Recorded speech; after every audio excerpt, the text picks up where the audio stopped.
Hello everyone, स्वागत है आप सभी को आपके प्यारा सा यूट्यूब चैनल कृतज्ञ क्लासेज में। दोस्तों, आज हम सभी 10th क्लास हिंदी के फर्स्ट चैप्टर है श्रम विभाजन और जाति प्रथा, जिसके लेखक है भीमराव अंबेडकर। यह गद्यखंड का फर्स्ट चैप्टर होने वाला है और यह 2023 एग्ज़ाम के लिए फर्स्ट यानी कि पहला वीडियो है, तो आप सभी इसे अंत तक जरूर देखेगा। यहाँ पर भीमराव अंबेडकर इनके बारे में यानी कि श्रम विभाजन और जाति प्रथा पाठ के लेखक परिचय को करेंगे। लेखक परिचय से बहुत सारे ऑब्जेक्टिव क्वेश्चन हैं जो कि पूछे जाते हैं, तो लेखक परिचय एग्जाम के लिए बहुत ही इम्पोर्टेंट है। आप सभी इसे अंत तक जरूर देखें और जो भी साथी चैनल पे न्यू है उसे सब्सक्राइब करके और ऑल नोटिफिकेशन को ऑन कर लेंगे और 2023 एग्जाम के लिए आप सभी चैनल के साथ जुड़े रहिए। चलिए शुरू करते हैं, वीडियो को लाइक और शेयर कर दीजिएगा। फर्स्ट यहाँ पे चलिए शुरू करेंगे, देखेंगे बाबा साहेब भीमराव अंबेडकर के बारे में कि बाबा साहेब भीमराव अंबेडकर का जन्म 14 अप्रैल 1891 ईस्वी में महू मध्य प्रदेश में एक दलित परिवार में हुआ था। ऑब्जेक्टिव यहाँ से बहुत सारे निकलता है, जैसे कि मैं यहाँ पे बता देता हूँ कि फर्स्ट आपसे तो ये भी पूछा जाएगा कि भीमराव अंबेडकर का जन्म कब हुआ था, तो 14 अप्रैल 1891 ईस्वी में। उसके बाद पूछा जाए कि कहाँ हुआ था, तो महू मध्य प्रदेश में। किस परिवार में हुआ था, तो दलित परिवार में हुआ था। तो ऐसे हैं जो कि बहुत सारे ऑब्जेक्टिव पूछा जाता है, तो लेखक परिचय आप सभी ज़रूर देख लीजिएगा। जितना भी होगा चैप्टर है उनके लेखक परिचय को हर हाल में आप सभी को देख लेना है। आगे देखेंगे मानव मुक्ति के पुरोधा बाबा साहेब अपने समय के सबसे सुपठित जनों में से एक थे। ऑब्जेक्टिव में पूछा जाए कि मानव मुक्ति के पुरोधा निम्नलिखित में से कौन है, तो अंबेडकर जी, याद रखना है। प्राथमिक शिक्षा के बाद बड़ौदा नरेश के प्रोत्साहन पर उच्चतर शिक्षा के लिए न्यूयॉर्क जो कि अमेरिका में है, फिर वहां से लंदन इंग्लैंड गए। उसके बाद देखिए उन्होंने प्राथमिक शिक्षा के बाद जब वह बड़ौदा नरेश ने उनको प्रोत्साहन किए तो उन्होंने उच्चतर शिक्षा के लिए न्यूयॉर्क गए और फिर वहां से लंदन गए। उन्होंने संस्कृत का धार्मिक, पौराणिक और पूरा वैदिक वाङ्मय अनुवाद के जरिए पढ़ा और ऐतिहासिक सामाजिक क्षेत्र में अनेक मौलिक स्थापनाएं प्रस्तुत की है। सब मिलाकर वे इतिहास मीमांसक, विधिवेता, अर्थशास्त्री, समाजशास्त्री, शिक्षाविद तथा धर्म दर्शन के व्याख्याता बनकर उभरे। ये भी पूछा जाए कि इतिहास मीमांसा या समाज सेवी, अर्थशास्त्री, शिक्षाविद ये सभी बनकर कौन उभरे, तो भीमराव अंबेडकर जी। स्वदेश में कुछ समय उन्होंने वकालत भी की थी। जो भीमराव अंबेडकर थे उन्होंने अपने देश में कुछ समय के लिए वकालत भी किए थे। समाज और राजनीति में बेहद सक्रिय भूमिका निभाते हुए उन्होंने अछूतों, स्त्रियों और मजदूरों को मानवीय अधिकार व सम्मान दिलाने के लिए अथक संघर्ष किया। उनके चिंतन व रचनात्मक के मुख्यतः 3 प्रेरक व्यक्ति रहे हैं।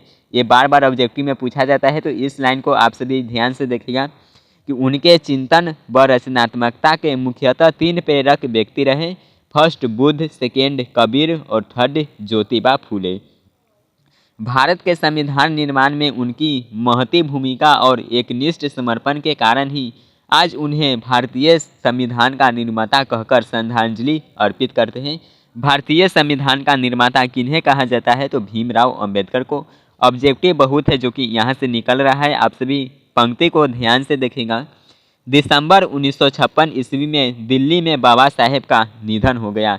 पूछा जाए कि अंबेडकर जी का निधन कब हुआ था, तो दिसंबर 1956 में दिल्ली में इनका निधन हो गया था। आगे चलिए नेक्स्ट यहाँ पे आगे देखेंगे। बाबा साहेब ने अनेक पुस्तकें लिखी। उनकी प्रमुख रचनाएं एवं भाषण हैं। इन्होंने तो अनेकों पुस्तकें लिखी, लेकिन यहाँ पे कुछ इनके प्रमुख रचना और भाषण को देखेंगे, जैसे कि है the caste in India, their mechanism. उसके बाद देखिए जेनेसिस एंड डेवलपमेंट, ये सब है जो कि ऑब्जेक्टिव में दिया जाएगा कि the caste in India, their mechanism के लेखक कौन है, तो भीमराव अंबेडकर। यहाँ से ऑब्जेक्टिव बहुत पूछा जाता है। The untouchables, who are they, who are Shudras, Buddhism and communism, Buddha and his Dhamma, thoughts on linguistic states. उसके बाद देखिए the rise and fall of the Hindu women, annihilation of caste आदि। और यहाँ पे एनिहिलेशन ऑफ कास्ट है जो कि बहुत ही इंपॉर्टेंट है, ऑब्जेक्टिव में पूछा जाता है annihilation of caste. Annihilation of caste जरूर याद रखना है बाबा साहेब भीमराव अंबेडकर का। चलिए आगे देखें। हिंदी में उनका संपूर्ण वाङ्मय भारत सरकार के कल्याण मंत्रालय से बाबा साहेब अंबेडकर संपूर्ण वाङ्मय नाम से 21 खंडों में प्रकाशित हो चुका है। ये भी ऑब्जेक्टिव के लिए इम्पोर्टेंट है। ऑब्जेक्टिव भी आप सभी के लिए है जो कि कराएंगे। ऑब्जेक्टिव का भी क्लास होगा, तो क्लास को रेगुलर ज्वाइन करना है। यहाँ प्रस्तुत पाठ बाबा साहेब के विख्यात भाषण एनिहिलेशन ऑफ कास्ट के ललई सिंह यादव द्वारा किए गए हिंदी रूपांतरण जाति भेद का उच्छेद से किंचित संपादन के साथ लिया गया है। देखिए, पूछा जाएगा कि श्रम विभाजन और जाति प्रथा कहाँ से लिया गया है, तो एनिहिलेशन ऑफ कास्ट से लिया गया है, जो कि बाबा साहेब का एक विख्यात भाषण है एनिहिलेशन ऑफ कास्ट, और यहीं से श्रम विभाजन और जाति प्रथा चैप्टर है जो कि लिया गया है। उसके बाद देखिए, यह भाषण जाति पाति तोरक मंडल जो कि लाहौर में है, पूछा जाएगा जाति पाति तोरक मंडल कहाँ पे, तो लाहौर में, के वार्षिक सम्मेलन जो कि 1936 ईस्वी में हुआ था के अध्यक्षीय भाषण के रूप में तैयार किया गया था, परंतु इसकी क्रांतिकारी दृष्टि से आयोजकों की पूर्णतः सहमति न बन सकने के कारण सम्मेलन स्थगित हो गया और यह पढ़ा न जा सका। बाद में बाबा साहेब ने इसे स्वतंत्र पुस्तिका का रूप दिया। जो एनिहिलेशन ऑफ कास्ट से इसे बाद में है, जब यह पढ़ा नहीं गया उसके बाद इन्होंने बाबा साहेब ने इन्हें स्वतंत्र पुस्तिका का रूप दिया।